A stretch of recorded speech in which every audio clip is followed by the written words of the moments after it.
صلی اللہ وسلم علی رسول الکریم و نبیہ الامین وعلی آلہ واصحابہ اجمعین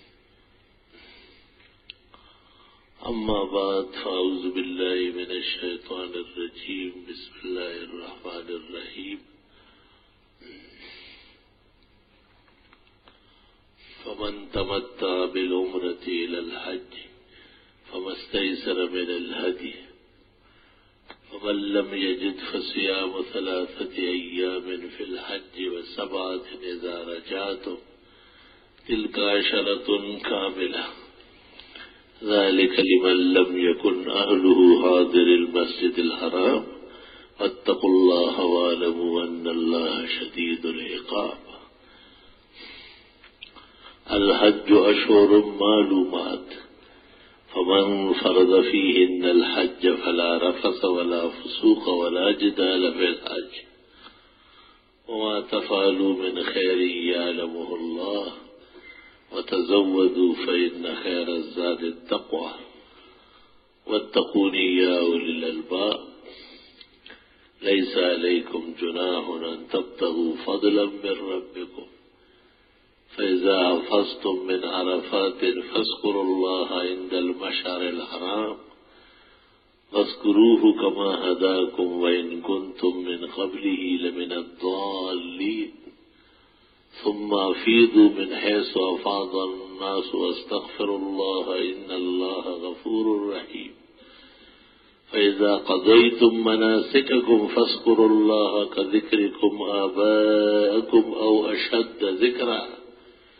فمن الناس من يقول ربنا آتنا في الدنيا وما له في الآخرة من خلاق ومنهم من يقول ربنا آتنا في الدنيا حسنة وفي الآخرة حسنة وقنا عذاب النار أولئك لهم نصيب مما كسبوا والله سريع الحساب واذكروا الله في أيام معدودات ومن تعجل في يومين فلا إثم عليه ومن تأخر لمن اتقى واتقوا الله واعلموا أنكم إليه تحشرون اللهم صل وسلم على سيدنا ومولانا محمد وعلى آله وأصحابه وبارك وسلم عليه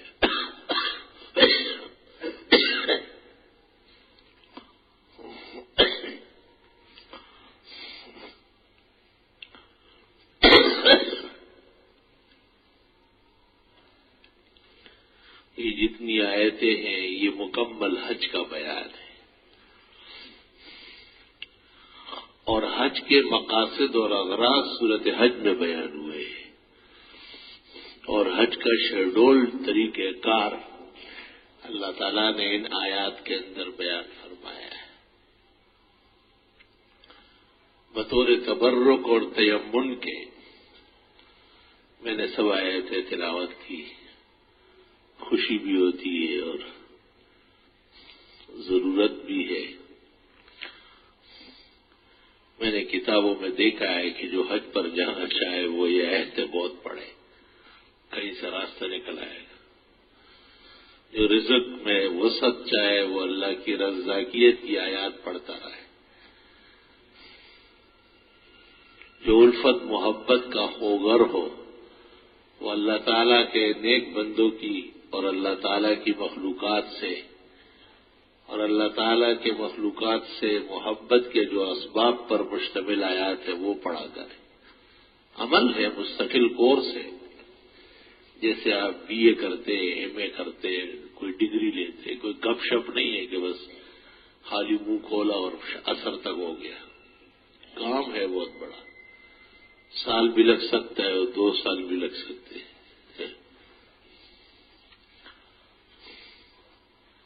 تقریباً 55,000 وظائف قرآن مجید میں اس طرح کے موجود ہیں اور جو بڑی نظر والے ہیں ان سے میں نے سنا ہے کہ 100 لاکھ ہیں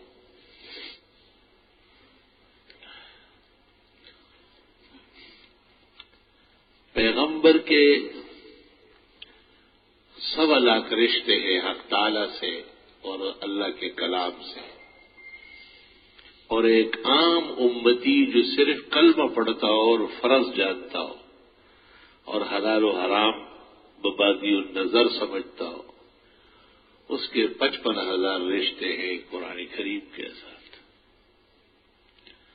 بحر زخار، ایک ایسا بحر ہے کہ کیماڑی والا سمندر اس کے سامنے چھوٹا سا تالاب نظر آئے گا۔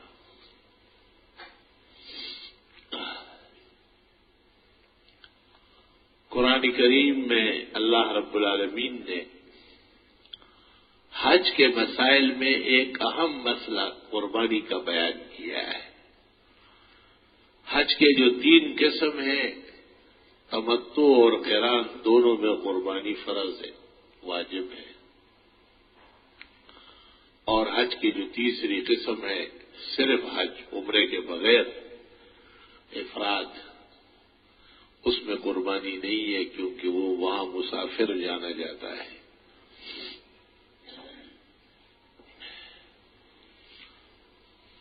اور پورے عالم میں بھی مسلمانوں پر قربانی واجب ہے۔ یہ قربانی حلال جانوروں کی چند قسمیں ہیں جو بہت ہی زیادہ معروف ہو، جیسے گائے ہے، بھینس ہے، اونٹ ہے، بھیڑ ہے، بکری ہے۔ اور اس کی وجہ یہ لکھی ہے کہ یہ باعتبار فطرت کے پالتو ہے۔ اگر کوئی جانور باعتبار فطرت کے پالتو ہو اور ویسے وہ جنگلی ہو جائے، کوئی گائے جنگل میں چھوڑ دی، 1.5 سال بعد وہ جنگلی ہو جاتی، اس کی قربانی جائز ہے۔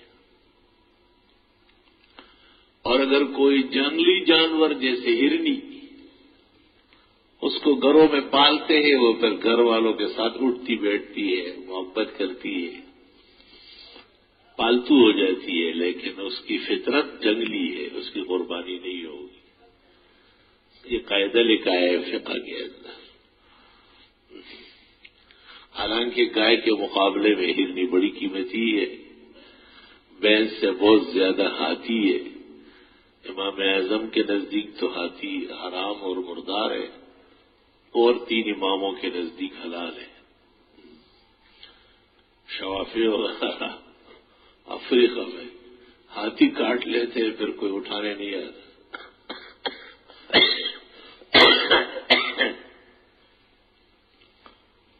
ہمارے ملک میں بھی ایک پارٹی ایسی ہے جو گھوڑے کی قربانی کرتے ہیں، اور وہی کہتے کہ یہ سنت قربانی ہے، جبکہ رسول کریم صلی اللہ علیہ وسلم سے پوری زندگی کبھی ثابت نہیں۔ اور پھر دیکھو جو قربانی کے جانور ہیں وہ منڈیاں بھری رہتی ہے، گھوڑے کبھی بھی قربانی میں کوئی ناکے نہیں کھڑے کرتے۔ بعض ائمہ ایسے بھی ہوئے ہیں جن کے نزدیک گدھا بھی حلال رہا ہے، اب بھی ان کا یہی اصرار ہے، لیکن ان کو بھی امت کی تلقی حاصل نہیں ہے۔ ہر روایت قابل اعتماد نہیں ہوتی، نہ ہر مسئلہ قابل عمل ہوتا ہے۔ اللہ تعالیٰ نے قرآن کریم کے اندر اس لیے مسائل کے سمجھنے کے لیے علماء کو سمجھنا اور ان پر اعتماد کرنا ضروری قرار دے دیا۔ فَاسْأَلُوا أَهْلَ الذِّكْرِ إِن كُنتُمْ لَا تَعْلَمُونَ، علماء پر اعتماد کرو، ان سے مسئلے پوچھو، یہ ان کی ذمہ داری ہے۔ اگر عوام اپنی طرف سے بھی شریعت میں کاٹ پیٹ کرنے لگ جائے تو وہی کہ وہی بہک جائے گی، گھر واپس نہیں آئیں گے، اور آئیں گے تو ایمان نہیں ہوگا۔ سب سے خطرناک لمحہ یہ ہے کہ آدمی ان ناسوتی عالم سے بوری بستر باندھ کے روانہ ہو جائے اور اس کا ایمان نہ ہو۔ کتنی خوشی کی بات ہے کہ ایک آدمی اطمینان کے ساتھ بوری بستر لپیٹے اور اس کو پتہ ہو کہ آج مجھے اللہ سے ملنا ہے، اور وہ اس ہچکیوں میں اور آخری سسکیوں میں بھی اللہ تعالیٰ کے ملنے کے لیے بےتاب ہو۔ بخاری شریف میں جناب رسول اللہ صلی اللہ علیہ وسلم نے فرمایا، جس طرح ایک مومن اللہ سے ملنے کے لیے بےتاب ہوتا ہے، اس طرح اللہ بھی اس سے ملنے کا مشتاق ہوتا ہے۔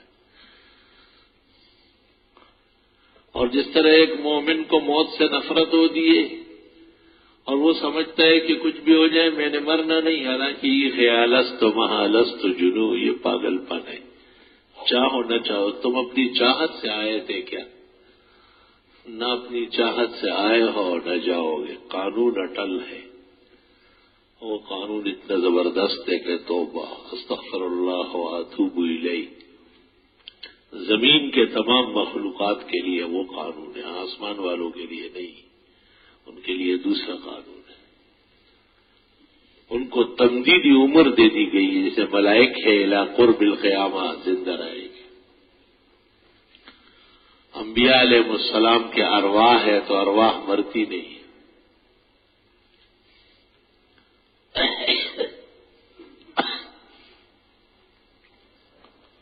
قرآن کریم میں ایک اسرائیلی ذاکر کا تذکرہ ہے، غلام بن باورا کا۔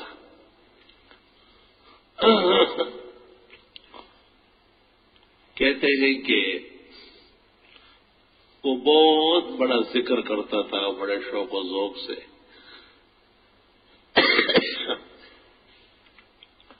اخیر میں اس سے کچھ نافرمانی ہو گئی موسیٰ علیہ السلام کی، اور حضرت کی شان میں کچھ نازیبا کلمات کہے تو اس کا وہ مقام سلب ہو گیا اور زبان باہر لٹک گئی۔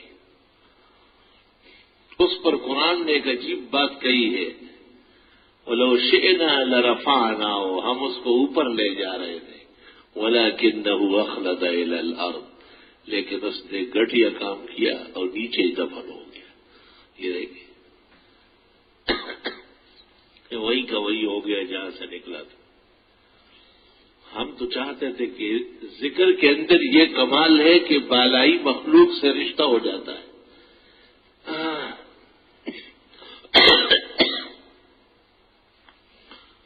کیونکہ ذکر عرشیوں کا وظیفہ ہے، فرشی تو پتہ نہیں ذکر کرتے کیسے ہیں۔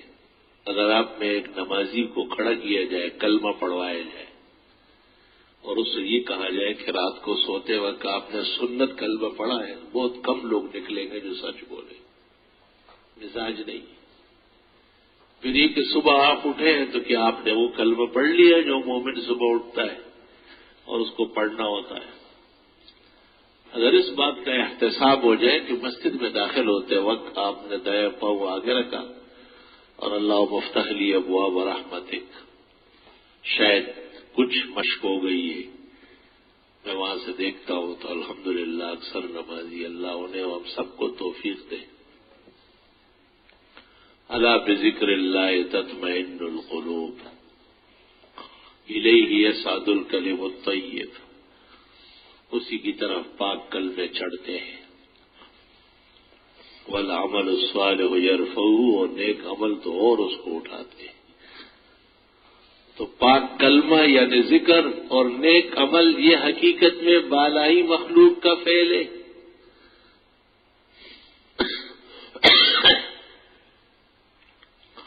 لا الہ الا اللہ، اللہم لک الشکر والحمد۔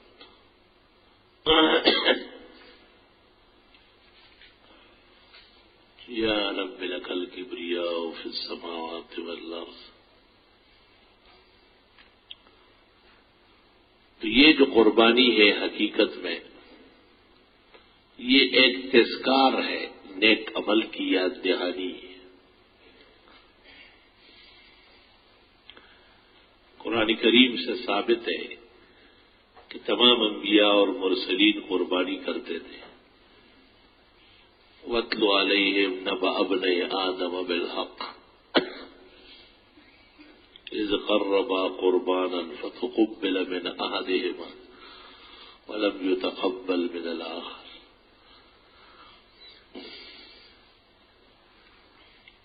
کہ آدم علیہ السلام کے 2 سلبی بیٹوں نے قربانی کی تھی، ان میں سے ایک کی قبول ہوئی جو اللہ سے ڈرنے والا تھا، اور دوسرے قبول نہیں ہوئے، اس میں خدا کا خوف نہیں تھا۔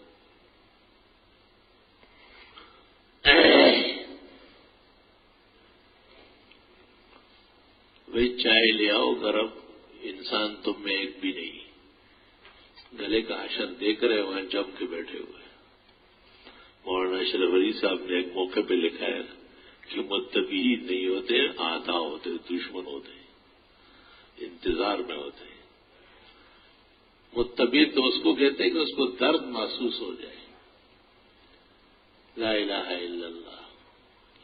حضرت عمر رضی اللہ تعالیٰ عنہ توریت لے کے آئے تھے، تو رسول اللہ صلی اللہ علیہ وسلم کو تائیدات دکھا رہے تھے کہ جس طرح آپ ارشاد فرماتے ہیں، توریت کے اندر بھی یہی بات لکھی ہوئی ہے، لیکن حضرت ابوبکر صدیق نے محسوس کیا کہ رسول اکرم کے چہرے اطہر پر غضبان، ناراضگی۔ مطلب یہ ہے کہ مجھے کیا ضرورت ہے یہود کی تصدیق کی اور ان کی کتابوں کی، میں شک شبے سے بالا پیغمبر آیا ہوں، اور میری تائید و تصویب کے لیے اللہ نے قرآن کریم جیسی کتاب نازل فرمائی ہے۔ تو علماء دین کہتے ہیں کہ حضرت عمر کتاب دکھانے میں لگے ہوئے تھے، اچھی ارادت تھی، لیکن حضرت ابوبکر نے فوراً کتاب پہ ہاتھ رکھ کے پیچھے لگے، پیچھے دیکھتے نہیں حضرت کے چہرے اثر کا کیا حال ہو گیا۔ علماء کہتے ہیں یہ فرق ہے فاروق و صدیق میں، بہت بڑا فرق ہے، زمین و آسمان کا فرق ہے۔ کہتے ابوبکر صدیق منشا سمجھ لیتے تھے بالکل۔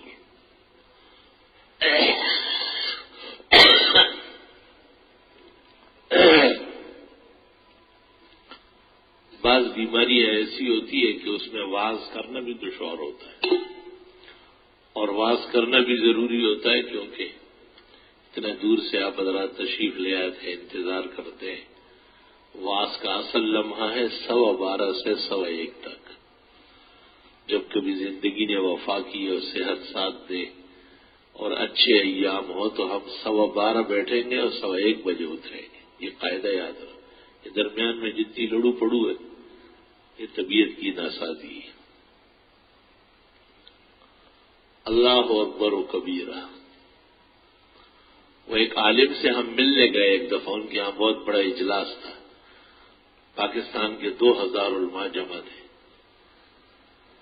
لیکن وہ تقریباً اجلاس کے اخیر میں جب اجلاس ختم ہو رہا تھا، 9 گھنٹے کا اجلاس تھا، اور آدھا گھنٹہ رہ گیا تو اس میں وہ آ گئے۔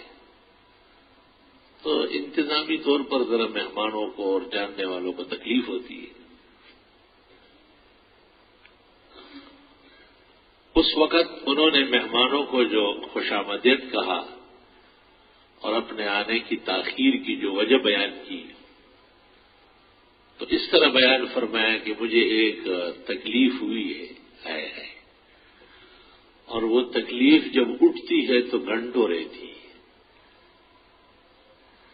اور وہ تکلیف، اس کی تکلیف کے لیے جو روزانہ دوا کھائی جاتی ہے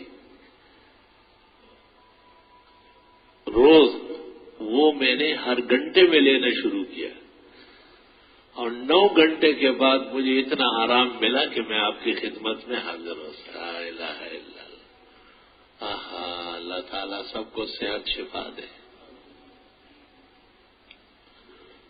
رسول اللہ صلی اللہ علیہ وسلم جب بیمار تھے آخری 14 دن وفات سے پہلے، تو اس میں آپ حضرت علی اور حضرت عباس کو بلا لیتے تھے اور ان پر ہاتھ رکھ کے چلتے تھے، خود نہیں چل سکتے تھے، گرنے کا اندیشہ تھا۔ تو کسی نے حضرت عائشہ سے پوچھا کہ یہ کیا ہے؟ آپ نے کہا ہاذہ بشریہ، یہ انسانیت ہے۔ کہا وہ جو 7 آسمان سے اوپر گئے، کہا ہاذہ النبوہ، یہ پیغمبری تھی۔ لا الہ الا اللہ۔ اللہ اکبر و کبیرہ۔ خدا تعالی کا نظام اس کی قدرت کا تابع ہے. یہ جو قربانی ہے یہ بھی تو ان تکلیفوں کے ایک تسلسل کی تکمیل کا ہے. آدم علیہ السلام کے زمانے سے لے کے ابراہیم علیہ السلام تک قربانیاں رہی ہے علماء کہتے ہیں. لیکن ابراہیم علیہ السلام کے زمانے میں عجیب سا نظام الہی نازل ہونے لگا.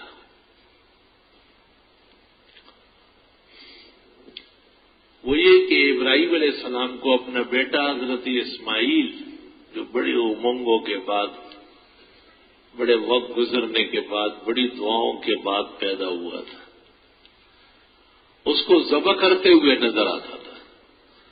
تو ابراہیم علیہ السلام نیند سے بیدار ہونے کے بعد 100 بکریاں، 100 بھیڑے، گائے، اونٹ ذبح کرتے تھے. قاعدہ یہ ہے کہ جب آدمی صدقہ کر لے تو وہ تکلیف عادی ہو جاتی ہے،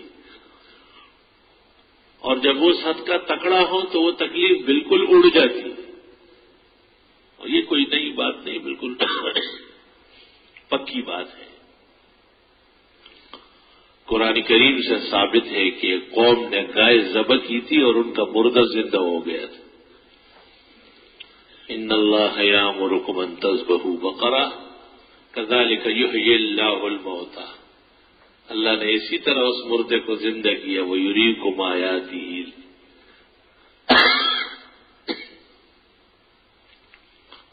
لا الہ الا اللہ. ابراہیم علیہ السلام جب خواب دیکھ لیتے تھے تو پھر بھیڑ بکریاں اور گایوں کی شامت آ جاتی. اس لیے کہ بیٹا بہت پیارا ہوتا ہے، اور انسان بچے حیوانات اللہ نے ہمارے لیے پیدا کیے. کہتے ہیں 5 یا 7 دفعہ ایسا کرنے کے بعد ابراہیم علیہ السلام کی خدمت میں جبریل آیا اور اس نے کہا آپ اس خواب کو کیوں نہیں سمجھتے؟ تو ابراہیم علیہ السلام سمجھ گئے کہ یہ جس طرح دیکھنے میں آتا ہے اس طرح ہی ہے.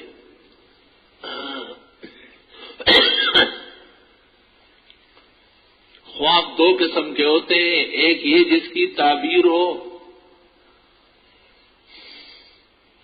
جیسے خواب میں کوئی دیکھتا ہے کہ آدمی ذبح ہو رہا ہے، وہ گائے فوراً کاٹے تو بچ جائے گا.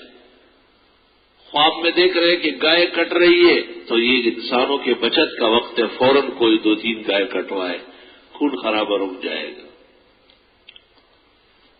یہ تعبیر و تدبیر کہلاتا ہے. کبھی کبھی یہ ہوتا ہے کہ جو خواب میں نظر آئے بے نہیں وہی خارج میں موجود ہوتا ہے، سامنے وہی آتا ہے. اس قسم کا کوئی خواب حضرت کو بھی نظر آیا اور حضرت نے اس پر عمل کے لیے بس جب سمجھ گئے کہ یہی منشاء الہی ہے.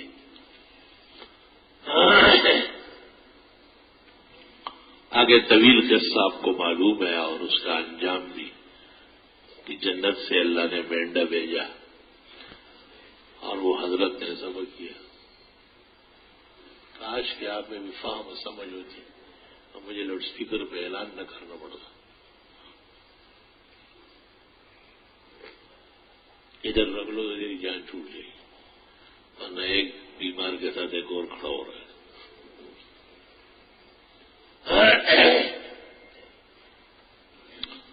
اللہ اکبر و کبیرہ. اسماعیل علیہ السلام کے بدلے میں اللہ تعالیٰ نے جنت سے مینڈا بھیجا اور وہ ذبح کیا گیا اور حکم آیا کہ اب سب لوگ ہر سال اس سنت کو زندہ کرنے کے لیے مینڈے، بکرے، گائے، بھینسیں اور اونٹ ذبح کرتے رہے. پوری دنیا میں اس پر عمل ہے.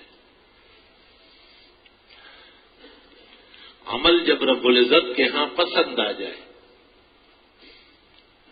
تو پھر اس کا وجود ختم نہیں ہوتا، وہ بے انتہا بڑھ جاتا ہے. ایک پیغمبر تھا اور ایک اس کے بدلے میں قربانی آ گئی. لیکن اس قربانی کو اس طرح بڑھایا ہے کہ قیامت کے آخری دن تک قربانیاں رہے گی. اور یہ سب حاضی سنت و ابیکم ابراہیم، یہ ابراہیم علیہ السلام اور اسماعیل علیہ السلام کی سنت ہے.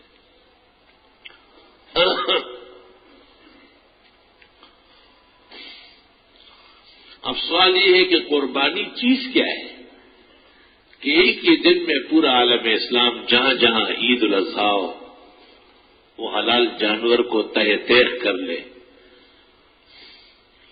اور ان کی مشروع قربانیاں کر لے. تو علماء دین کہتے ہیں یہ عمل کی قبولیت ہے.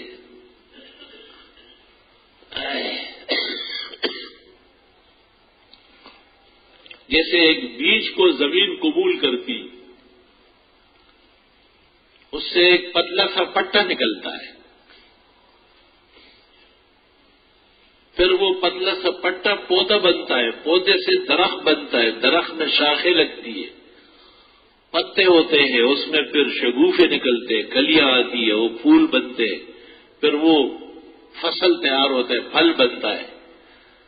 اور اب جب وہ پھل آپ توڑیں گے تو جو بیج زمین میں ڈلا تھا وہی موجود ہے، صاف ستھرا چمکتا ہوا. وہ زمین میں جو بیج کا دانہ تھا وہ دوبارہ آپ کو نہیں مل سکتا، لیکن اس کے بدلے میں اتنا بیج ہوگا اس سال اور ہر سال، اور جب تک درخت دنیا میں موجود ہوگا. تو قیاس کنز گلستان مم بہار مرا، اللہ کے فضل احسان کا نقشہ سمجھ لو. ایک عمل جب نیک قبول ہو جاتا ہے تو اللہ کے ہاں اس کے اتنے نتائج پیدا ہوتے ہیں.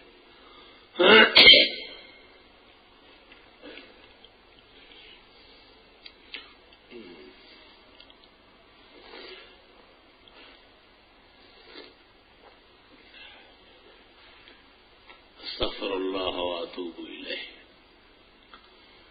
چنانچہ جو حاجیان صاحبان ہیں وہ تو بنفس نفیس مینا میں جا کے قربانی دیتے ہیں.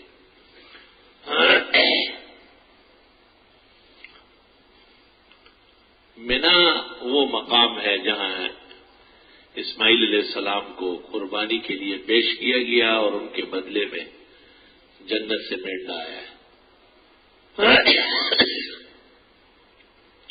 چاروں ائمہ کا اس پر اتفاق ہے کہ وہاں جا کے قربانی کرنا، یعنی حج کی وجہ سے، بغیر حج کے نہیں، یہ سنت اور افضل ہے. لیکن بغیر حج کے جو پوری دنیا کی قربانی ہے یہ ہر سرزمین پر اللہ تعالیٰ کے نام پر قربانی دینا درست اور صحیح ہے. البتہ قربانی ایک خوبصورت عمل ہے. حضرت علی جا رہے تھے منڈی تو آپ نے کہا استشرف العین والاذن والسن، کان کا خیال رکھو، آنکھ کا بھی خیال رکھو، سینگوں کا بھی ٹوٹے پوٹے نہ لانا. اللہ استشرف.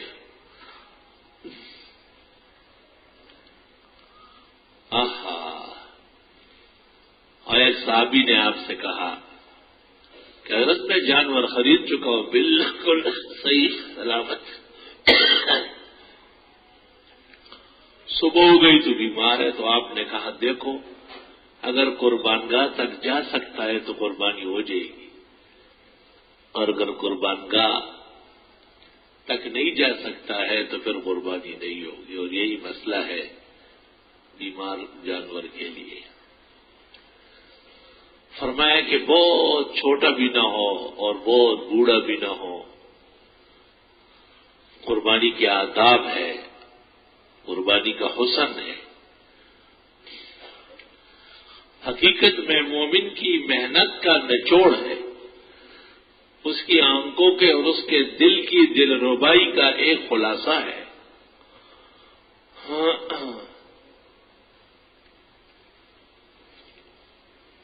روک دیتے ہیں شریعت کے تقاضے، ورنہ میں تیرا ذکر کو ہر ذکر سے بالا کر دوں. اللہ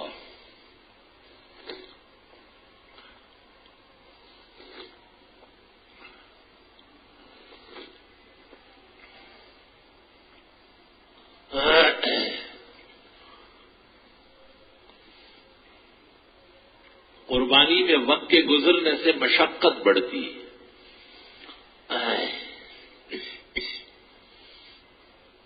مثلا مہنگائی، حسب منشا جانور کا بہت ہی زیادہ باقیمت ہونا،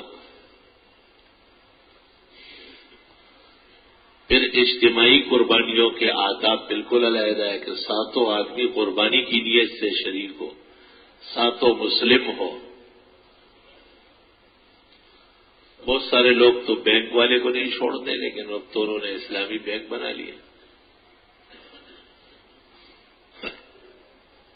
اسلامی بینک کی مثال ایسی ہے جس طرح ایک گدھا بک نہیں رہا تھا کیونکہ وہ بڑی لاتیں مارتا تھا اور دولاتی مشہور تھا.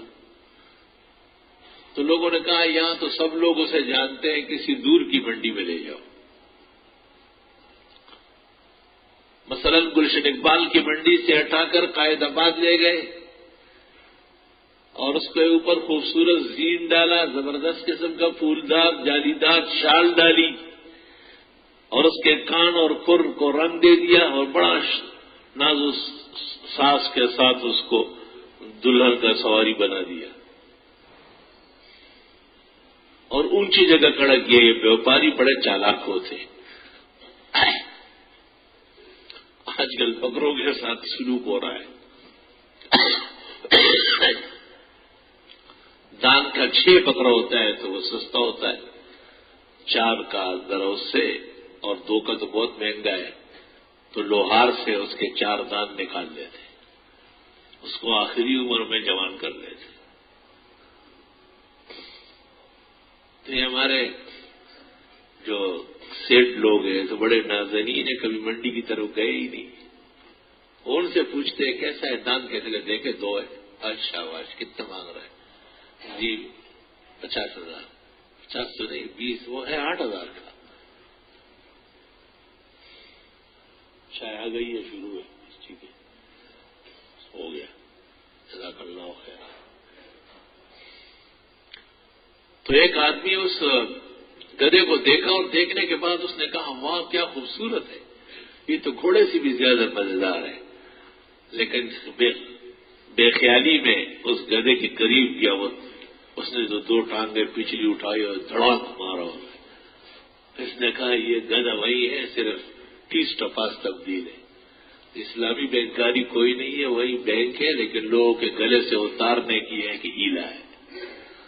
فلا حول ولا قوت الا باللہ. حدیث شریف میں ہے قرب قیامت میں لوگ شراب پیئیں گے، وَيُسَمُّونَهُ بِغَيْرِ اسْمِهِ، لیکن نام شراب کا نہیں لیں گے. اس کو مختلف جوس، شربت اور مختلف ناموں سے یاد کریں گے کیونکہ شراب ایک معلوم حرام ہے.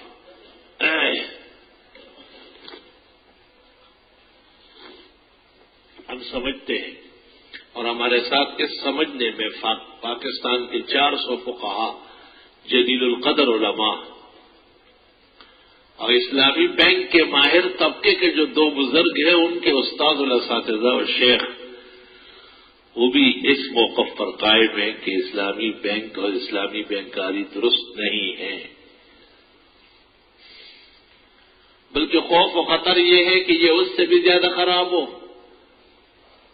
کیونکہ محض بینک جو لوگ جاتے ہیں وہ گناہ سمجھ کے جاتے ہیں، لیکن مال دولت اور کارخانے اور فیکٹری اور کاروبار کی پریشانی کی وجہ سے بینکوں کی طرف جانا بھی ضروری ہے. کوئی یہ کام خود نہیں کر سکتا تو وہ مکروہ سمجھ کر، گناہ سمجھ کر جاتے ہیں تو وہ معاف ہو جائیں گے. لیکن جو لوگ اس کو اسلامی کہتے ہیں وہ کبھی بھی توبہ نہیں کریں گے، کیونکہ اسلام سے کوئی توبہ کرتا ہے یہی حال بدعتی کا ہے. امام غزالی نے لکھا ہے اپنی کتابوں میں کہ مبتدی کبھی بھی معاف نہیں ہوگا، کیونکہ وہ ثواب سمجھ کر بدعت کرتا ہے تو ثواب سے توبہ کیسے ہوگی.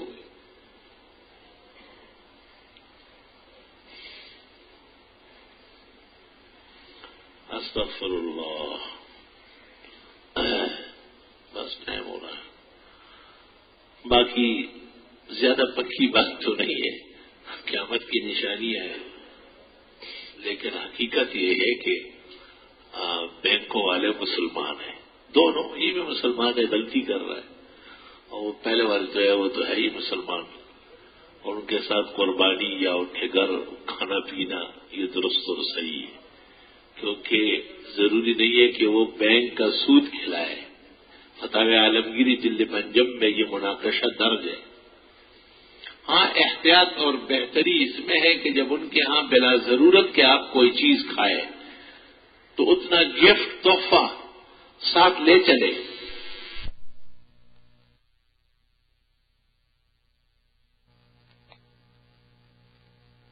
تو جان بچے گی۔ اللہ اکبر و کبیرہ۔ اللہ رب العالمین خیر فرمائے۔ باقی کہا جاتا ہے کہ شاید اتوار کے دن یا اس کے بعد کوئی دن حج کے لیے بھی نصیب ہو۔ اگر ہوا تو بہت اچھا، آپ کے لیے عرفات اور حرمین کی دعائیں کریں گے۔ جس طرح آپ کا یہاں حق ہے وہاں زیادہ حق ہے۔ دوری اور جدائی میں تو اور محبتیں بڑھتی ہیں، اور اگر نہیں جا سکے یہی رہ گئے کیونکہ طبیعت بہت ناساز ہے، خود حیران ہو یا رب۔ تو جو ایام عید ہے ان میں ادارے کا خیال، یہاں کے رفقا کی مدد و تعاون، وہ کھال جو ہے وہ ایک فتنہ آخر زمان بنا ہوا ہے۔ تمام ایجنسیز، تمام تکڑی جماعتیں، تمام زوراور لوگ وہ اس کے پیچھے پڑے۔ تو مسافرین طلباء کا اس وقت ان کے لیے استعمال کرنا بظاہر دینی مدرسوں کے لیے مشکل ہے، اور جو ہمارے جان پہچان اور اعتماد کے خلق اور دوست ہیں، سال بھر کے قدردان ہیں، وہ اپنے حساب سے وہ ادارے تک پہنچائے اور ایک آدھ دن کی خدمت کر لے، اور یہ بڑا اچھا ہوگا، اور امید ہے کہ آپ کو اس کا زیادہ و اچھا اجر مل جائے گا۔ اور اگر اللہ تعالیٰ قبول فرمائے تو بروز قیامت ایک دینی ادارے کے کارکن کی حیثیت سے وہاں حشر نصیب ہوگا۔ وہ دن تو آنے والا ہے، جیسے آپ نہیں سوچ رہے تھے اور آپ 50 سال کے ہو گئے، اور ہم نہیں سوچ رہے تھے اور اب ممبر پر بیٹھے ہوئے اور ایسے جیسے کوئی اسپتال کے وارڈ میں بیان کر رہا ہو۔ تو اسی طرح زندگی تو گزر جاتی ہے، اور اس کا گزرنا ہمارے اختیار میں نہیں ہے، اس کو بہتر کرنا ہمارے اختیار میں ہے۔ اللہ تعالیٰ آنے والا حج، قربانیاں اور قربانیوں کا جو مقصود ہے، دین کے لیے تکالیف، شدائد اور مصائب سہنا، دین کے لیے فتنوں کو پیچھے دھکیلنا، دین اور اہل دین کا آڑے وقتوں میں بھی ساتھ دینا، اگرچہ بت ہے جماعت کے آستینوں میں، مجھے ہے حکم ازاں لا الہ الا اللہ۔ عام حالات میں تو ہر شخص دیندار ہے اور نیک ہے، لیکن جب ایسی تکلیف کے لمحے ہوں اور ایسی پریشانیاں ہوں، اور وہ دین جو خالص امن، سکون، انصاف، عدل، فضل، حقوق اور آداب کی رعایت اور حسن برتاؤ کے لیے آیا ہے، اس کو ہی نشانہ بنایا جائے۔ مدرسے اور مسجد اور کیا ہے؟ خالص دین ہے۔ طالب اور عالم کیا چیز ہے؟ دین کے رہنما ہے، دین کا سرمایہ ہے۔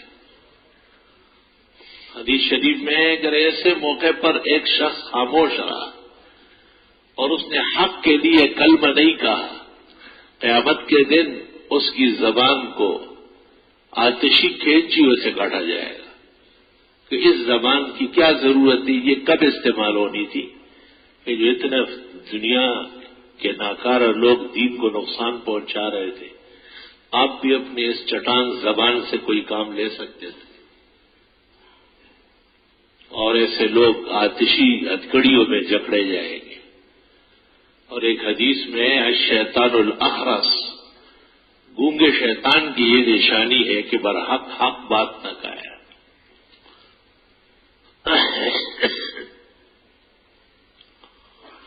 باقی عید کی نماز شاید 8 بجے ہی ہو، سویرے پہلے وقت میں، کیونکہ آپ کو بھی جلدی ہوتی ہے، قربانی ہوگی۔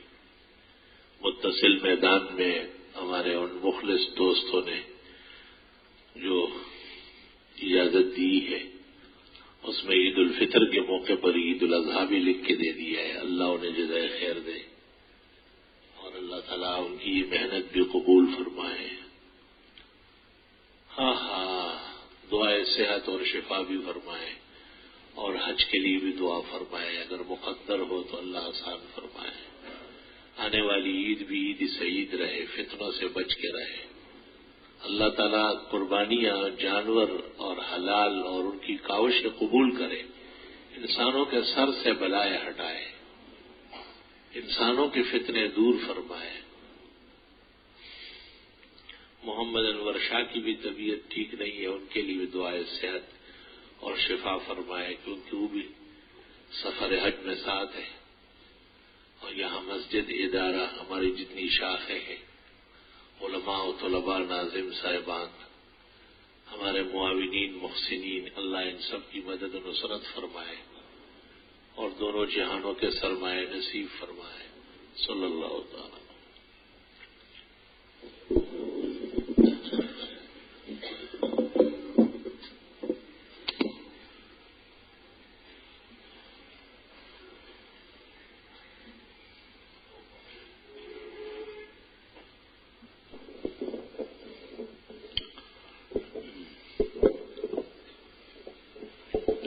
الحمد لله حمدا كثيرا وسبحان الله بكرة وأصيلا الله أكبر كبيرا أشهد أن لا إله إلا الله وحده لا شريك له وأشهد أن سيدنا ومولانا محمد أحمد عبده ورسوله أرسله الله تعالى إلى كافة الخلق بين يدي الساعة بشيرا ونذيرا وداعيا إلى الله بإذنه وسراجا منيرا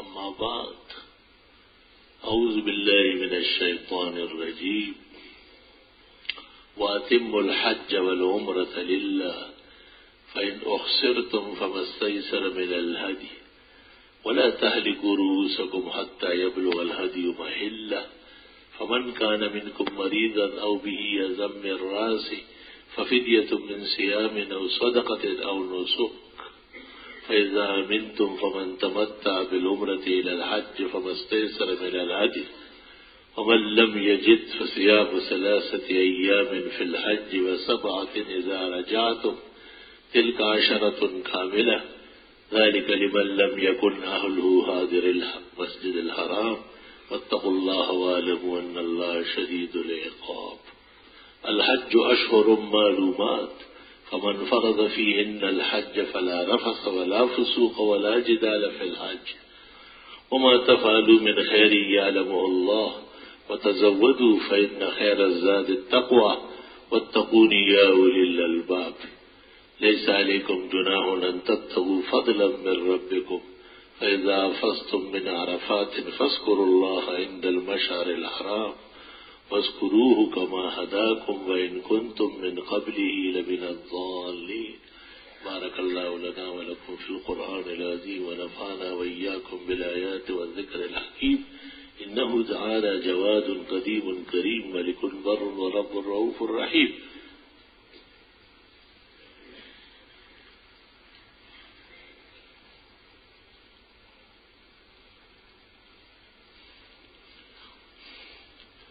الحمد لله جل وعلا وصلى الله وسلم على رسوله المصطفى ونبيه المجتبى وأمينه على وحي السماء وعلى آله النجبى وأصحابه الأتقياء أفضل الخلائق بعد الأنبياء ومن بهديهم اقتدى وبآثارهم اقتفى من المفسرين والمحدثين والفقهاء إلى يوم الجزاء أما بعد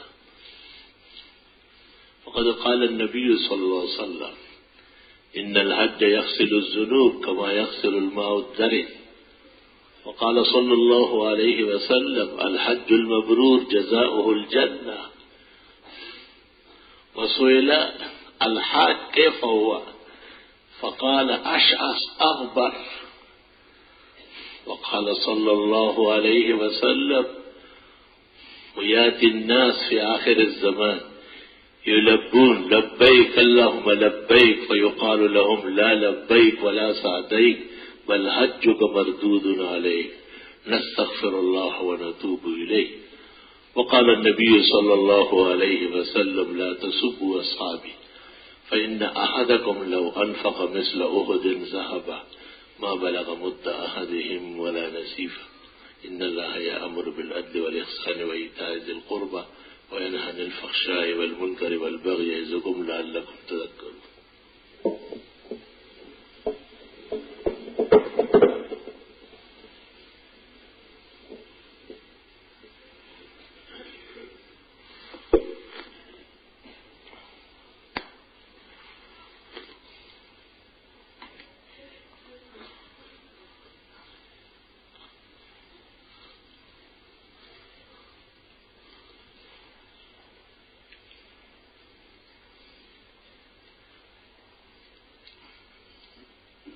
بسم اللہ الرحمن الرحیم.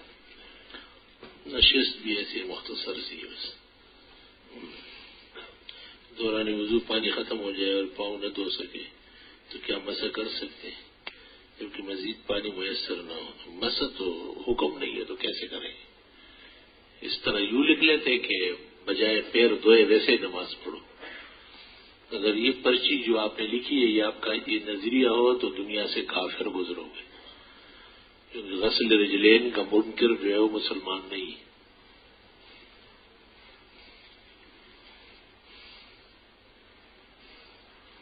اگر بخار شدید اور ڈاکٹر نہ آنے سے بھی منع کرے تو پاکی غسل کے لیے تیمم کرنا جائز ہے اگر جان خطرے میں ہو. بے شک اگر کوئی شادی شدہ شخص حالت جنابت میں انتقال کر گیا تو کیا اس کو دوسرا غسل نہیں ملے کہ ویسے مشہور ہے عوام. حج پر جانے والا شخص اپنے وطن میں اپنے مال کی قربانی کرے گا. اس قربانی کا اس سے کوئی تعلق نہیں. وہاں کی جو قربانی ہے وہ حج کے احکام کا حصہ ہے. ایک شخص جس نے قربانی کا جانور اس نیت سے خرید کر اس کی پرورش کی کہ اس کے اچھے دام لگیں گے فروخت کروں گا، اچھے دام نہ لگنے کی وجہ سے وہ شخص خود اس قربانی کوئی حرج نہیں. اگر کوئی بالکل پاگل و مجنون ہو گیا ہو ہمیشہ نابالغ بچوں کے حکم میں رہتا ہے، ہاں احکام نہیں نافذ ہوتے اس میں. مغرب کی پہلی رکعت میں کافرون پڑھی، دوسری رکعت میں معون پڑھی. کبھی کبھی ایسی غلطی ہو سکتی ہے، عادت نہ بنائی ہے. ایک حج کے کرنے کے بعد آدمی دوسرا حج خود کرے یا کسی مستحق کو کرائے؟ خود ہی کرے، مستحق کو کیوں کرائے؟ فجر کی قضا عمری میں دوسری رکعت میں سلام سے پہلے رہنا بھی تو پوری پڑھ لی جائے تو کیا نماز ہو گئی یا اسے ایسے کرنا نہیں؟ فجر کی قضا عمری میں دوسری رکعت میں سلام سے پہلے ربنا بھی پوری پڑھ لی، میں حرج کیا ہے؟ سمجھ میں نہیں آیا کیا پوچھنا چاہتے ہیں. یکم ذی الحج سے 9 ذی الحج تک روزوں کی کیا فضیلت ہے؟ مبارک ایام ہے. ایک جگہ بیان میں مولانا صاحب نے کہا کہ موسیٰ علیہ السلام کے معنی پانی میں صندوق کھیلنے غلط کہا ہے. موسیٰ کہتے استرے کو، تیز چھرے کو کہتے ہیں، غلط کہا ہے. آمین. صحت کی دعائیں. آج کے زمانے میں مسلمان کیا کرے؟ جہاد یا تبلیغ دونوں کریں. کیا جنازے کی نماز میں امام قرات کر سکتا ہے؟ بطور دعا کے فاتحہ پڑھ سکتا ہے، قرآن کی حیثیت سے منع ہے. سبحانک اللہم کے ساتھ ہی پڑھ لیں.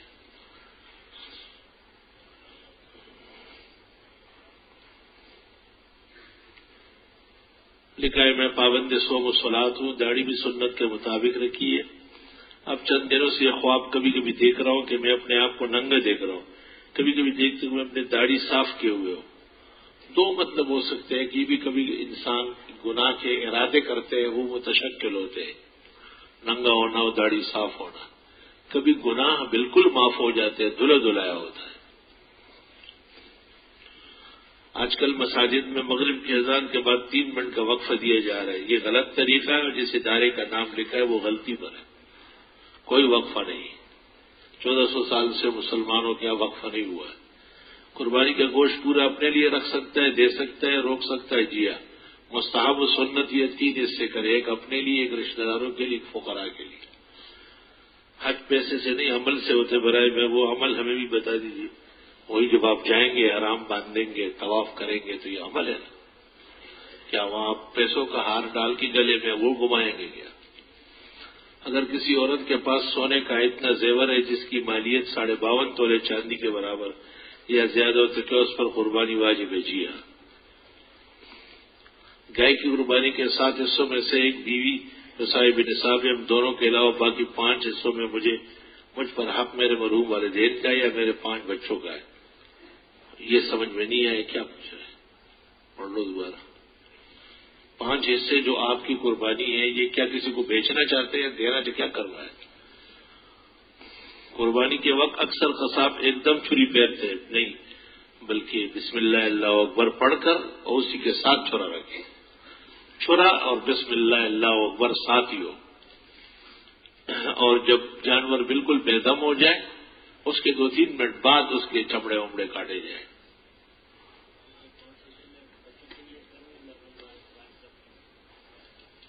قربانی تو اس شخص کی ہوتی ہے جس کے پیسے ہیں، آپ جس کو چاہے نیت کریں۔ میں اللہ کے فضل اور اس کی ہدایت سے ٹی وی دیکھنا چھوڑ دیا، مبارک۔ گھر والے بھی ٹی وی سے گریز کر رہے ہیں، بہت مبارک۔ اب بھی اس پر مجاہدہ جاری ہے، اللہ قائم رکھے۔ کیا اس ٹی وی کو کسی کو بیچنا جائز ہے؟ بیچ کے پیسے خیرات کر لیں۔ ایک شخص نیوز چینل میں کام کر رہا ہے، ایسے شخص کو اپنے ساتھ قربانی میں شامل کر سکتے ہیں۔ جو بال اور ناخن نہیں کاٹتے ان کی حد قربانی کے دن تک ہے، جی ہاں، یا عید کے دن نہیں، قربانی تک۔ نامعلوم قضا نمازوں میں سفری نماز کی قضا جس طرح قضا ہوئی اس طرح پڑھی جائے گی۔ اگر کوئی شخص شوال میں عمرہ کرتا ہے تو کیا اس پر حج لازم؟ یہ غلط مشہور ہے، یہ جاہل لوگوں کے پراپیگنڈے۔ حج بغیر عمرے کے فرض ہے۔ مجھ پر قرضہ ہے 1 لاکھ روپے، کیا مجھ پر قربانی واجب ہے؟